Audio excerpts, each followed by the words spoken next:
Hello students, welcome to Edu Actor and this is Manisha Sharma.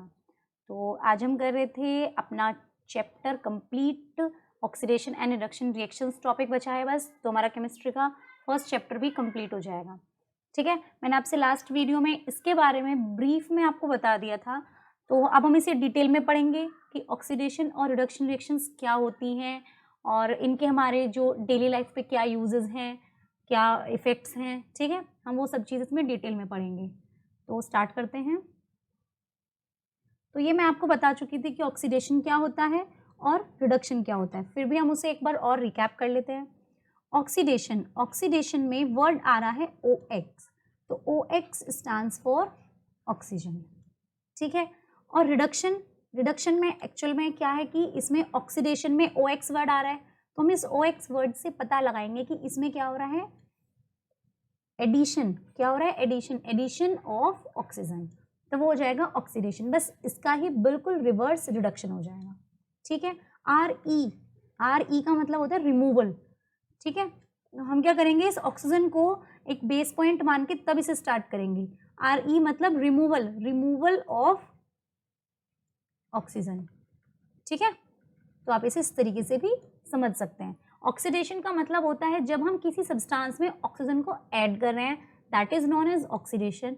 और जब हम किसी सब्सटेंस से ऑक्सीजन को रिमूव कर रहे हैं, that is known as reduction. Reduce, reduce कर रहे हैं, रिमूव कर रहे हैं, उसे हम कहते हैं रिडक्शन।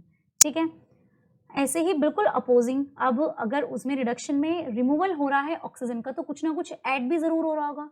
जैसे कि क्या, अगर हम हाइड्रोजन को ऐड करें, अगर हम ऑक्सीजन को ऐड करेंगे तो ऑक्सीडेशन, अगर हम हाइड्रोजन को ऐड करेंगे तो रिडक्शन, और अगर हम हाइड्रोजन को रिमूव करेंगे तो ऑक्सीडेशन। क्लियर, आगे समझ में। एक एडिशन, एक रिमूवल करना है। ऑक्स का मतलब होता है oxygen addition, addition of oxygen is known as oxidation, removal of hydrogen is known as oxidation. एक ऐड करेंगे तो दूसरी चीज रिमूव करेंगे। क्लियर है, आ गया, इतनी बात मैं आपको बता चुकी थी। अब हम इसके बाद, इसमें दो चीज होती हैं, एक होती है ऑक्सीडाइजिंग एजेंट और एक होता है रिड्यूसिंग एजेंट। अब हम इन दोनों एजेंट को पढ़ते हैं। वो सब्सटेंस जो ऑक्सीजन अपना डोनेट करेगा, इन द सेंस कि आपको डोनेट कराएगा अपना ऑक्सीजन और कहेगा कि चलो ठीक है, तुम मेरे ऑक्सीजन को लो और तुम क्या करो, ऑक्सीडाइज कर लो अपने आप को, तो उसे हम बोलेंगे ऑक्सीडाइजिंग एजेंट। क्लियर, जो कि ऑक्सीजन को, वो सब्सटेंस जो ऑक्सीजन को ऐड कराएगा, तो उसे हम बोलेंगे क्या, ऑक्सीडाइजिंग एजेंट। ये सभी अभी मैं आपको बहुत अच्छे से भी समझाऊंगी, बस आप यहाँ पर सिर्फ टर्म्स को समझें पहले। क्लियर, वो सब्सटेंस जो रिमूव कराएगा, जिसके अंदर से हाइड्रोजन रिमूव होगी, उसे हम बोलेंगे ऑक्सीडाइजिंग एजेंट। क्लियर, जो अपना ऑक्सीजन देगा कि अब आप क्या करो, ऑक्सीडाइज कर लो खुद को, तो वो होगा ऑक्सीडाइजिंग एजेंट। जो अपना हाइड्रोजन अपने अंदर से रिमूव कराएगा, उसे हम बोलेंगे ऑक्सीडाइजिंग एजेंट। ठीक है, अब इसी का ही क्या, बिल्कुल अपोजिट, रिड्यूसिंग एजेंट। वो सब्सटेंस जो अपना हाइड्रोजन देगा कि ठीक है, रिडक्शन करने के लिए आप मेरा हाइड्रोजन ले लो, तो that is known as reducing agent. और वो सब्सटेंस जो अपने अंदर से ऑक्सीजन को रिमूव करेगा, उसे हम बोलेंगे रिड्यूसिंग एजेंट। बिल्कुल सेम है, वही ऑक्सीडेशन रिडक्शन के प्रोसेस ही, बस यहाँ पर हमने क्या किया, दोनों को लिख दिया। अब एक नोट जो कि बहुत इंपॉर्टेंट है। ठीक है, the oxidation and reduction reactions are also called redox reactions. अब देखो, एक रिएक्शन में ऑक्सीडेशन हो रहा है, एक रिएक्शन में रिडक्शन हो रहा है, तो अलग अलग हो गया। जो सब्सटेंस ऑक्सीडेशन करा रहा है उसे ऑक्सीडाइजिंग एजेंट, जो सब्सटेंस रिडक्शन करा रहा है उसे रिड्यूसिंग एजेंट। क्लियर, अब एक ही रिएक्शन में ऑक्सीडेशन भी हो रहा है और उसी रिएक्शन में रिडक्शन भी हो रहा है, और जब ये दोनों काम हो जाएं तो उसे हम बोलते हैं क्या, रिडॉक्स रिएक्शन। रिड मतलब कि रिडक्शन एंड ऑक्स मतलब कि ऑक्सीडेशन। आगे समझ में, आई होप क्लियर हो गया होगा बहुत अच्छे से। तो आ गया, अभी हमने सिर्फ यहाँ पर क्या किया, टर्म्स पढ़ी हैं। अब हम इनके एग्जाम्पल्स पढ़ेंगे, तब हम देखेंगे कि कौन सा एग्जाम्पल किस पे किस तरीके से ऑक्सीजन का ऐड हो रहा है, किस तरीके से रिमूव हो रहा है, हाइड्रोजन का ऐड कैसे हो रहा है, रिमूव कैसे हो रहा है। क्लियर, अब देखो एग्जाम्पल है, when copper oxide is heated with hydrogen. जब हम कॉपर ऑक्साइड होता है मेरे पास CuO, is heated with hydrogen, hydrogen के साथ हमने क्या किया, उसे हीट कर दिया। आप हीट को ऐसे भी लिख सकते हैं और आप ये सिंबल भी बना सकते हैं डेल्टा का। Then copper metal and water are formed, Cu plus H2O बनेगा। क्लियर? बहुत ध्यान से समझना। अगर एक बार आपको ये समझ में आ गई कि रिएक्शन से हम कैसे ऑक्सीडेशन करा रहे हैं, कैसे हम रिडक्शन करा रहे हैं, तो आई डोंट थिंक कि आपको किसी अगले एग्जाम्पल में भी प्रॉब्लम होगी। क्लियर? तो हम इसे एक बार दोबारा से लिख लेते हैं पूरी स्लाइड पे बीच में, क्योंकि इसका बहुत कम आने वाला है। तो हाइड्रोजन के साथ रिएक्शन करके हीट करा तो उसने कॉपर और हमें वाटर दे दिया। अब देखो ये क्या कह रहा है, इसके पास क्या था? ऑक्सीजन था, ठीक है। अब इसने अपना ऑक्सीजन दे के क्या बना लिया? कॉपर बना लिया। तो क्या हुआ इसमें? रिमूवल ऑफ ऑक्सीजन हुआ नहीं हुआ? इसमें से ऑक्सीजन रिमूव हुआ नहीं हुआ? Removal of oxygen. तो ये क्या हो गया यहाँ पर? क्या हो रहा है? रिडक्शन हो रहा है। ऑक्सीजन अलग हो गया उससे, तो क्या हुआ यहाँ पर? रिडक्शन हो गया। अब एक चीज और देख रहे हैं, तो ये वाला सब्सटेंस जिसने अपना ऑक्सीजन दिया है रिमूव करने के लिए, तो इसे हम क्या बोलेंगे? इसे हम बोलेंगे रिड्यूसिंग एजेंट। क्या बोलेंगे? Reducing agent. ये वो एजेंट था जिसने कहा कि ठीक है ऑक्सीजन को निकाल दो। क्या हुआ? ये रिड्यूसिंग एजेंट। एक पार्ट समझ आया? इसमें ये मतलब नहीं है कि कॉपर ऑक्साइड लिखा है तो ये ऑक्सीडेशन हो गया, नहीं। इससे प्रोडक्ट में क्या बना? CuO था। इसने अपना ऑक्सीजन देके खुद अकेला रहना पसंद किया। क्लियर? इसने क्या किया? अपना ऑक्सीजन दे दिया और खुद अकेला रहना पसंद किया। तो क्या हुआ? Removal of oxygen, that is known as reduction. Clear? अब एक चीज देख रहे हो, यहाँ हाइड्रोजन अकेला था, इसने इसका ये ऑक्सीजन लिया और लेने के बाद वाटर बना लिया। क्या हो रहा है? ये एडिशन ऑफ ऑक्सीजन। क्या हुआ यहाँ पर? Addition of oxygen. और जब भी ऑक्सीजन में ऑक्सीजन का एडिशन होता है तो हम उसे क्या कहते हैं? ऑक्सीडेशन। क्या कहते हैं? ऑक्सीडेशन। क्लियर? तो यहां से क्या हुआ? रिमूव करा था, यहां पर इसने ऑक्सीजन लिया। अब इसे क्या कहेंगे? अब इसे क्या कहेंगे? इसे कहेंगे ऑक्सीडाइजिंग एजेंट। वो सब्सटेंस जो अपने अंदर क्या कर रहा है? जो अपने अंदर ऑक्सीजन को ऐड करा रहा है, that is known as oxidising agent. Clear? आगे समझ में? कॉपर ऑक्साइड था, हाइड्रोजन के साथ रिएक्शन कराई, हीट किया तो कॉपर बना और वाटर बना। इसने क्या किया? अपने अंदर से ऑक्सीजन को जाने दिया, that is known as oxygen remove हुआ तो क्या हुआ? वो रिडक्शन हुआ। उसने हाइड्रोजन ने अपने अंदर ऑक्सीजन को ऐड किया तो क्या बन गया? वो बन गया ऑक्सीडेशन बन गया। ठीक है? अब देखो, अब इस चीज को हम दूसरे तरीके से देखते हैं। दूसरे तरीके से कैसे? कि अगर हम देखें कि इसने ऑक्सीजन क्या थी? ऑक्सीडेशन के लिए, हाइड्रोजन के ऑक्सीडेशन के लिए दे दिया। सिर्फ आप इसे इतना ही समझेंगे तो ज्यादा अच्छा है। अगर हम इन द सेंस दूसरे तरीके से देखें, अब ये हाइड्रोजन क्या है? ये हाइड्रोजन किसके लिए है? कि इसने इसका ऑक्सीजन इससे ले लिया, तो इस हाइड्रोजन ने इसका ऑक्सीजन इससे ले लिया, तो इसने क्या किया? तो यहां पर हाइड्रोजन इसके लिए क्या बनेगा? Reducing agent. क्या बनेगा इसके लिए? Reducing agent. ये तो सिर्फ आपको समझाने के लिए था कि हम इस रिड्यूसिंग बोलेंगे, इसे ऑक्सीडाइजिंग बोलेंगे। तो हमारे पास जो डेफिनेशन थी, डेफिनेशन कहती है कि वो सब्सटेंस जो रिमूव करा दे ऑक्सीजन को, जो रिमूव करा दे, उसे रिड्यूसिंग एजेंट बोलते हैं। अब बताओ, क्या जो ये लिखा है रिड्यूसिंग एजेंट, ऑक्सीडाइजिंग एजेंट, समझ में आया? अच्छा, अब देखो इसे कैसे करेंगे। अब हमारे पास हमने क्या किया, अब इसे थोड़ा दूसरे तरीके से समझते हैं कैसे। अब इस हाइड्रोजन ने क्या किया था? इसको, ये तो हमने नॉर्मल था कि हाँ इसने रिमूव कराया तो ये ऑक्सीडाइजिंग एजेंट हुआ। अब इन दोनों का आपस में देखो, अब जो रियलिटी में लिखना है वो तो हमने सिर्फ समझने के लिए लिखा था। ठीक है? हमेशा जो आपको बहुत बात ध्यान में रखनी है, अगर आपको इतना समझ में आया कि एडिशन ऑक्सीजन को हो गया, उसे कहाँ पे एडिशन हो रहा है, कहाँ पे रिमूवल हो रहा है। अब आती है नेक्स्ट, जो कि पॉइंट वाली बात है। वो क्या है कि ये कॉपर ऑक्साइड, जो एक्चुअल में कॉपर ऑक्साइड है, इसने अपना ऑक्सीजन ऑक्सीडेशन करने के लिए दिया है किसे? हाइड्रोजन को। क्या दिया है?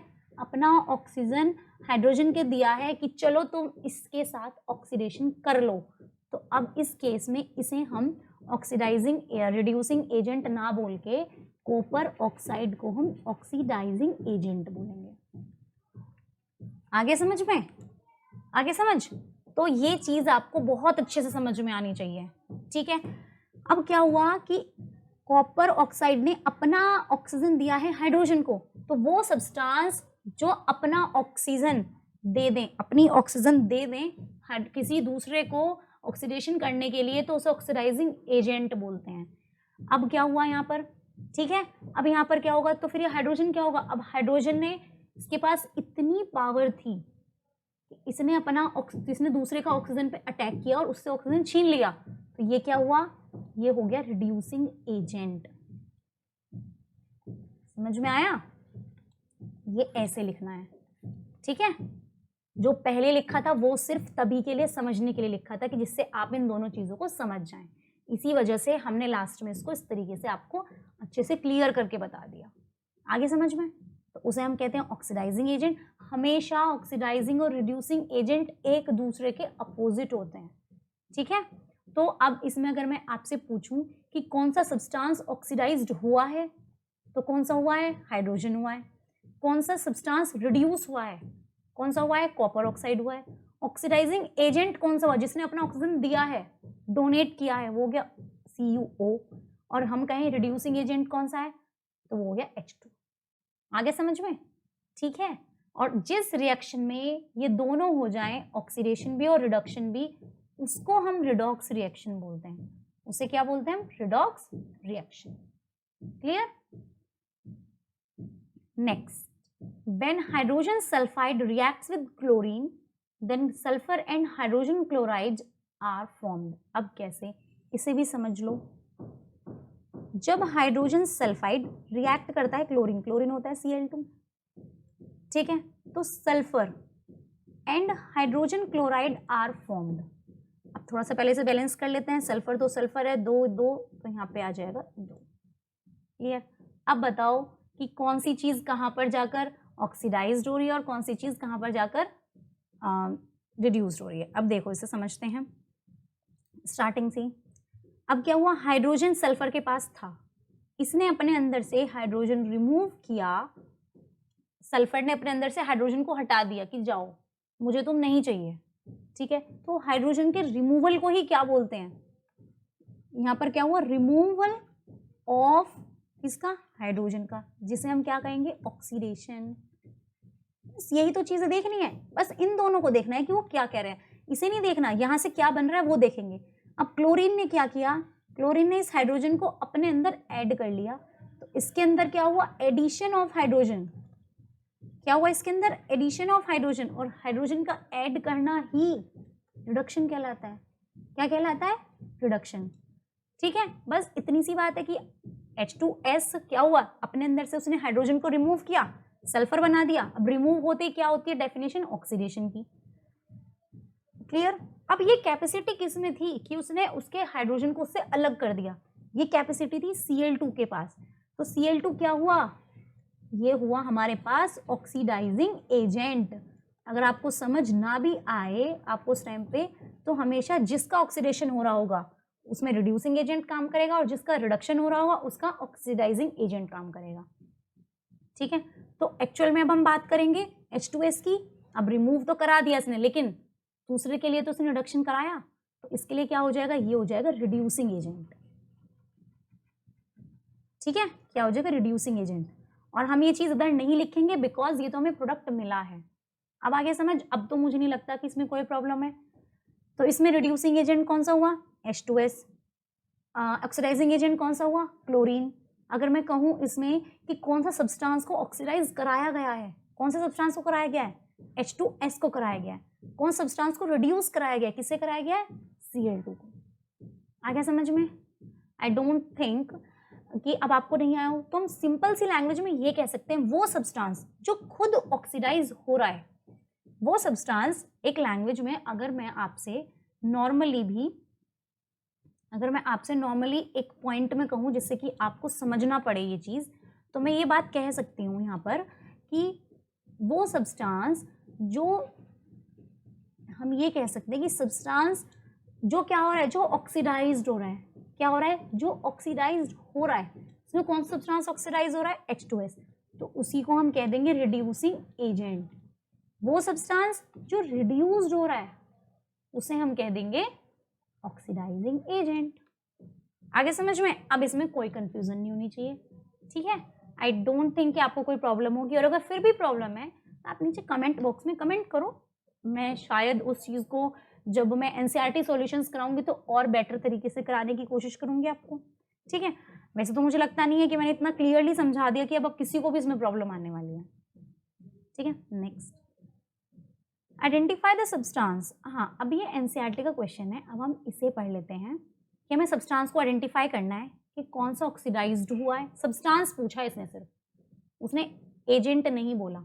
अगर आपको नहीं समझ में आ रहा तो हमें पता है कि वो सब्सटेंस जो ऑक्सीडाइज्ड होता है उसे हम रिड्यूसिंग एजेंट बोलते हैं, और वो सब्सटेंस जो रिड्यूस्ड होता है उसे हम ऑक्सीडाइजिंग एजेंट बोलते हैं। That's it. बट फिर भी हम इसे एक बार लेके चलेंगे। अब क्या था, Na के पास इतनी ज़्यादा पावर थी कि इसने क्या किया, इसने ऑक्सीजन को अपने में ऐड कर लिया। ऐड करने का मतलब क्या हुआ कि एडिशन, क्या हुआ, एडिशन ऑफ ऑक्सीजन, और एडिशन ऑफ ऑक्सीजन ही क्या कहलाता है, ऑक्सीडेशन, ठीक है? तो कौन सा सब्सटेंस ऑक्सीडाइज्ड हुआ है, ऑक्सीडाइज्ड हुआ है Na, और यही अगर वो रिड्यूसिंग एजेंट पूछ लेता तो हम क्या कहते, इसे कहते हैं हम रिड्यूसिंग एजेंट। आगे समझ में? तो कौन सा सब्सटेंस ऑक्सीडाइज्ड हुआ है इन द फॉलोइंग रिएक्शन, कौन सा हुआ है, Na। और रिड्यूस कुछ हुआ नहीं तो रिड्यूस तो हम लिख देंगे कि इस रिएक्शन में ऑक्सीजन, एक्चुअल में तो ऑक्सीजन ही चेंज हुआ है सोडियम ऑक्साइड में, ठीक है? तो ऐसा कुछ नहीं है कि रिडक्शन हम कह सकते हैं कि अगर किसी मेटल में ऑक्सीजन ऐड होती है तो वो रिडक्शन हो सकती है, ठीक है? बट अगर मैं कहूँ कि रिड्यूस कौन सा हुआ है तो रिड्यूस तो ऑक्सीजन हुआ है ना अपने आप से। अगर हम कहें कि रिड्यूस कौन सा सब्सटेंस हुआ है, ऑक्सीजन। अब आपको थोड़ा क्वेश्चन ये अटपटा लगेगा कि क्यों हुआ है। अब देखो, ऑक्सीजन क्या हुआ, ऑक्सीजन हमारा Na में मिलके, इसके पॉइंट ऑफ व्यू से देखें तो हमें समझ में आ गया कि ऑक्सीजन इसमें जुड़ी और ऑक्सीडेशन बना लिया, लेकिन ये ऑक्सीजन अकेली थी। अब ऑक्सीजन Na में जुड़ी या Na ऑक्सीजन में जुड़ा है, हमें ये भी तो देखना है, लेकिन चेंज तो इन्वॉल्व तो दोनों थे। अब एडिशन, हम ये भी तो कह सकते हैं कि एडिशन, ऑक्सीजन किसके साथ एडिशन ले रहा है, किसी एक मेटल के साथ। और जब भी ऑक्सीजन किसी मेटल के साथ एडिशन अपना कराता है तो तब हमेशा ही रिडक्शन होता है। बस ध्यान रखना, अगर हम कहें कि ऑक्सीडेशन, इसके पॉइंट ऑफ व्यू से देखें ऑक्सीजन के साथ, अगर ऑक्सीजन अपने आप किसी मेटल से जुड़ता है तो हमेशा रिडक्शन होता है। तो सब्सटेंस जो भी रिड्यूस्ड हुआ है वो ऑक्सीजन है। अपने अंदर से इसने सारी चीजें निकाल के एक नॉर्मल में कन्वर्ट हो गया ना, तो रिड्यूस कौन सा हुआ, ऑक्सीजन। तो ये मत सोचना इसमें कि नहीं हुआ है या कोई सा हाइड्रोजन नहीं है तो कुछ रिड्यूस नहीं होगा, ऐसा नहीं है। क्लियर? इसने भी तो अपने अंदर से जो भी इम्प्योरिटी वगैरह जो कुछ भी था उसे हटा के एक मेटल के, और जब भी कभी एडिशन मेटल में होता है ऑक्सीजन का तो हमेशा रिडक्शन होता है। क्लियर? वो चीज रिड्यूस होती है, कैसे होती है ये मैं आपको नेक्स्ट इसी में ही आगे स्लाइड्स में आपको ये चीजें बताऊंगी। बहुत अच्छे से आप पता लगाओगे खुद से ही कि मतलब ऑक्सीजन के कांटेक्ट में आने के बाद मेटल रिड्यूस कैसे होता है, ऑक्सीडाइज क्यों नहीं होता है, ठीक है? अगर हम Na के पॉइंट ऑफ व्यू से देखें तो ऑक्सीडाइज हो गया, लेकिन हम कैसे होता है वो मैं अभी बताऊंगी, कोरोजन डेंसिटी पढ़ाऊंगी ना तब, इसी में ही, ठीक है? तब आगे हैं वही जिनका इंतजार था, effects of oxidation reactions in our everyday life, ठीक है? अब ऑक्सीडेशन, अब अगर हम देखें, देखो ऑक्सीडेशन के रिएक्शंस के, अगर हम ऑक्सीडेशन रिएक्शन की बात करें तो दो तरीके हैं। एक्चुअल में ऑक्सीडेशन का मतलब होता है कि ऑक्सीजन का ऐड होना, और इस ऑक्सीजन के ऐड होने का मतलब ये होता है कि कुछ भी ये डैमेज करता है, हमारे मेटल को भी डैमेज करने का काम करता है। हमारी अगर हम एवरीडे लाइफ में देखें तो बहुत सारे इफेक्ट ऐसे हैं जो ऑक्सीडेशन रिएक्शंस जिनमें होती है हमारे आसपास ही है। जैसे ये देखो, ये दो चीज़ों को डिस्ट्रॉय ज़रूर करती है, एक मेटल्स और एक हमारा फूड। इस ऑक्सीडेशन की वजह से ही हमारी ये दो चीज़ें क्या होती हैं, डैमेज होती हैं। अब आप अगर बोलें कि ऑक्सीजन मिलता कहाँ से है, इस ऑक्सीजन का मतलब एक्चुअल में एयर ही तो है। अब एयर में बहुत सारी चीज़ें हैं, बट या तो मेटल ही हमारे खराब होंगे उससे, या हमारा खाना, मेन तो दो चीज़ों से फर्क पड़ेगा। अब सबसे पहले हम पढ़ते हैं कोरोजन। तो कोरोजन एक्चुअल में क्या होता है, देखो जब हम जैसे कि अब में से एग्जाम्पल के थ्रू पढ़ते हैं। ये देखो, ये हमारे पास एक मेटल रखा हुआ है आयरन, ठीक है, आपने ये चीज़ें अपने घर पे नोटिस की होंगी, बट कभी इस तरीके का सोचा नहीं होगा कि हाँ ऐसा भी हो सकता है। ये हमारे पास क्या है, एक आयरन मेटल है। ठीक है, हमने इसे अपनी रूफ पर ऐसे ही छोड़ दिया, बारिश भी पड़ रही है इस पे, सनलाइट भी है यहीं पर ही, और एयर भी है। तो ये कुछ दिन बाद अगर हम इसे देखेंगे तो ये अपने आप ही क्या हो जाता है, इसमें जंक टाइप लग जाता है। इसमें क्या हो जाता है, जंक लग जाएगा। तो और वो बीच में से टूटने लगता है। अब देखो कैसे, इस टाइप से। अब ये आयरन था जो आप कई बहुत सारे ब्रिजेस देखते हैं, हर चीज़ देखते हैं अपने कभी भी कुछ भी, या फिर आपने कहीं मेटल ऑब्वियसली आपके घर पे भी रखा होगा। तो अगर आप उसे सन के कांटेक्ट में रखते हैं, सन के एयर के कांटेक्ट में, तो अपने आप ही वो कुछ उसमें जंक लग के ना उस तरीके से स्पेस छोड़नी स्टार्ट कर देता है। ठीक है, स्पेस ये एक एग्जाम्पल है। तो ये क्या हो गया, रस्ट हो गया, खराब हो गया, मतलब एक तरीके से अब ये छूटने लगा उस पे से। तो इसी को हम क्या बोलते हैं, कोरोजन। इसे हम कोरोजन बोलते हैं। वो प्रोसेस जिसके अंदर मेटल्स एयर के, मॉइस्चर के, इनके कांटेक्ट में आने के बाद मेटल अपने आप ही धीरे धीरे खत्म होते चले जाते हैं, that is known as corrosion. ठीक है, ठीक है, स्टार्ट चलो। तो corrosion is a process in which, वो process metals are eaten up gradually. अब क्या है कि एयर, मॉइस्चर, केमिकल, कुछ भी चीजें अगर हम हो आसपास, तो मेटल को धीरे धीरे धीरे धीरे खाना स्टार्ट कर देती है। खाना इन द सेंस ये नहीं कि अपना फूड बना रही है, नो, एक लैंग्वेज है ये। ठीक है, क्या है, उसे खत्म करना स्टार्ट करती है, डैमेज करना स्टार्ट करती है उसकी सरफेस से। पहले उसकी सरफेस पे से हटाएगी। ठीक है, तो उसी को हम क्या बोलते हैं, कोरोजन बोलते हैं। तो कोरोजन अगर हम देखें तो is caused mainly by oxidation of metals. Metals में कोरोजन किस में लगती है, मेटल्स में जो ऑक्सीडेशन होता है, उसका एयर भी है वहाँ पर, मॉइस्चर भी मिल रहा है वहाँ पर, उसे बारिश भी मिल रही है, या किसी केमिकल के लगने से वो खराब हो जा रहा है, तो तब हम उसे क्या बोलते हैं, कोरोजन बोलते हैं।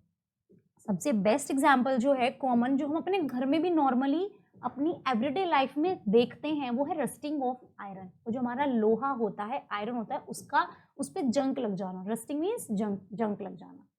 क्लियर, ठीक है। अब हम इसे एक एग्जाम्पल के थ्रू, मतलब इसमें एक इक्वेशन है, हम उसके अकॉर्डिंग देखते हैं। वैसे तो अगर आपसे कोई नॉर्मली पूछे कि रस्टिंग क्या होती है, तो नॉर्मल रस्टिंग जो होती है वो ये होती है कि अगर हम किसी भी आयरन को एयर में या खुली जगह में छोड़ दें, ठीक है, तो अपने आप ही उस पर एयर, मॉइस्चर, ऐसी चीज़ें आती रहें, और उस पर कुछ ऐसा पार्ट बना लें, उस मेटल पे कोई ऐसा पार्ट बना लें जैसे कि ये है, और इस पर एक अलग से ही अपनी एक पार्ट बना लें, अपनी कोटिंग कर लें, तो उसे हम क्या कहेंगे, उसे हम रस्टिंग कहते हैं, और हिंदी में उसे जंक लगना कहते हैं। क्लियर।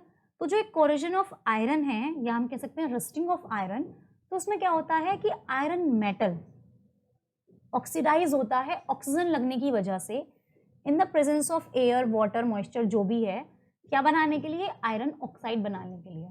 कैसे, आयरन है, आयरन के पास सिर्फ ऑक्सीजन आई, ठीक है, और क्या आया, और वाटर आया, एयर भी, और हम कह सकते हैं कि रेन भी, rain means water.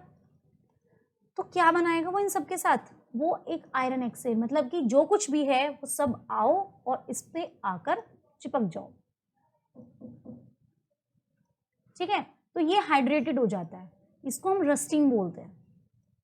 Clear.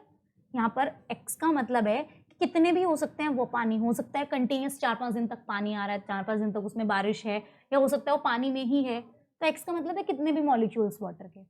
Clear. तो आपने क्या देखा कि ये आयरन ऑक्सीडाइज हो गया, इस आयरन ने क्या किया, ऑक्सीजन के साथ रिएक्शन करके क्या बना लिया, Fe2O3, तो क्या हुआ, ये ऑक्सीडेशन। क्लियर, आगे समझ में। ये कुछ इस टाइप का होता है, rusting of iron is a redox reaction. इसके अंदर रिडॉक्स रिएक्शन होती रहती है, क्योंकि इसमें देखो आपको हाइड्रोजन, ज्यादा डीप में नहीं जाना है, हाइड्रोजन और ऑक्सीजन दोनों का रिएक्शन हो रहा है। कोरोजन क्या करता है, आयरन और स्टील ऑब्जेक्ट्स को वीक करता है, जैसे रेलिंग के, या हम कह सकते हैं कार बॉडीज की, ब्रिजेस की, शिप्स की, और थोड़ा थोड़ा उसमें से वो क्या होता है, कट होना स्टार्ट हो जाता है, डैमेज होना स्टार्ट हो जाता है। Next, wow, chips. चिप्स देख के तो आपका पूरा मूड हो गया होगा फिलहाल कि चलो खा ही लेते हैं, बट नहीं, अब हम दिखाएंगे कि ऑक्सीडेशन इनमें कैसे होती है। ऑक्सीडेशन के पास हमें ये तो पता है कि हाँ, उनके पास ऐसी कैपेबिलिटी होती है, उनके पास इतनी कैपेसिटी होती है कि वो हमारे मेटल को खराब कर दे, हमारे फूड को भी खराब कर सकते हैं। जैसे कि फूड भी वो, जैसे कि फैट, ऑयल, इस टाइप का फूड जो होता है उसे भी खराब कर देते हैं। अगर हम फूड को ऐसे ही, जैसे फैट हो, ऑयल या फिर कुछ भी चीज़ हो, ऑयल वगैरह हो, उस फूड को हम ऐसे ही छोड़ दें काफ़ी टाइम तक, तो उसमें से एक अजीब सा स्मेल, अजीब सी टेस्ट आने लग जाती है। ठीक है, लेकिन उसकी इस टेस्ट और इससे बचने के लिए वो सब चीज़ें हम क्या करते हैं, टेस्ट मतलब उसको बहुत खराब हो जाता है तो उसको हम प्रिजर्व करके रखते हैं। ठीक है, अब हम इसमें पढ़ते हैं कि रेंसिडिटी होती क्या है। ठीक है, तो the condition produced by aerial oxidation of fat and oil, जैसे मानो हमें marked by unpleasant taste and smell is known as rancidity. Rancidity क्या होती है कि देखो, हमने एक पोटैटो चिप्स ही का एग्जांपल ले लेते हैं क्योंकि वही दिखाई दे रहे हैं आसपास। तो हमने क्या किया कि हमारा जो हमने कुछ भी ऑयल से कुछ भी चीज़ बनाई, ठीक है, अब हमने ऑयल से कुछ भी चीज़ बनाई, हमने उसे ऐसे ही छोड़ दी, मतलब नॉर्मल पैक करके नहीं रखा, बंद करके नहीं रखा, तो क्या हुआ, उसमें ऑक्सीजन रिएक्शन करती रही, ऑक्सीजन उसमें ऐड होती रही और हमने 2-3 दिन तक वो चीज़ नहीं खाई, तो उसमें से एक अलग सी स्मेल आने लग जाती है, अनप्लीजेंट स्मेल आती है, और अनप्लीजेंट ही उसका थोड़ी देर बाद टेस्ट हो जाता है। तो इस अनप्लीजेंट स्मेल और टेस्ट को ही हम क्या कहते हैं, रेंसिडिटी कहते हैं। ठीक है, जब ऑक्सीडेशन हो जाता है किसी ऑयल का काफ़ी टाइम तक, उसमें काफ़ी टाइम तक रखने के बाद, तो उसे हम क्या कहते हैं, उसमें अनप्लीजेंट स्मेल और टेस्ट आ जाता है, उसे हम कहते हैं रेंसिडिटी। तो रेंसिडिटी हमारा पूरा फूड मटेरियल को स्पॉइल कर देती है। जो भी प्रिपेयर होता है, जो भी चीज़ें फैट और ऑयल से मिलकर बनती हैं, वो सब चीज़ें, अब तो उन सब चीज़ों क्या होती है, हमारी खाने के लिए बिल्कुल अनफिट होती हैं, अनहेल्दी होती हैं। इस वजह से क्या होता है, उसे हम रेंसिडिटी बोलते हैं। क्यों? क्योंकि वो ऑक्सीजन से क्या कर लेती हैं, रिएक्ट कर लेती हैं। इसमें ज़रूरी नहीं है कि सिर्फ पोटैटो चिप्स ही हो, और भी कुछ चीज़ जो भी ऑयली हो, तो उसमें से वो स्मेल का आना, उस अनप्लीजेंट से टेस्ट का आना, इसी को हम क्या बोलते हैं, रेंसिडिटी। ठीक है, अब इसमें हमारे पास रेंसिडिटी ऑफ फूड को हम बचा सकते हैं कैसे। अब आप देखो, अब जो हमने नॉर्मल पैकेट वाले, जो हमारे पास ये पैकेट वाले पोटैटो चिप्स हैं, ठीक है, और एक हमने घर पे बनाकर, घर पे हमने ये फ्राई किए हैं, फ्राइड पोटैटो चिप्स, इसे रखा हमने 5 दिन तक, 5 डेज तक रखते हैं, और हम इसे रखते हैं 5 डेज तक, तो किसमें स्मेल सबसे जल्दी होगी, इस वाले में, घर के बने में। क्यों?